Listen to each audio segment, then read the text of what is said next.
Bir kun payg'ambarimiz alayhisolatu vassalom aytdilar: Allohning 4 ta katta farishtasi Jabroil alayhissalom, Mikoil alayhissalom, Isrofil alayhissalom va Azroil alayhissalomlar kelishdi.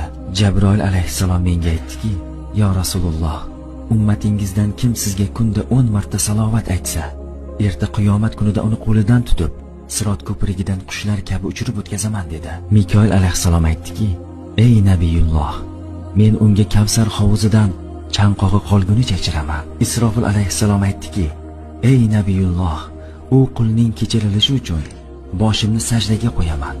Alloh taoloni kechirmaguncha boshimni sajdadan ko'tarmayman" dedi.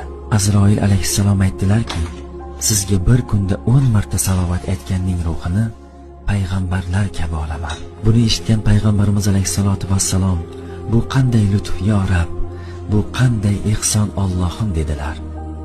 Sizlar ham bu video orqali ko'p insonlarni salovat aytishiga sababchi bo'ling.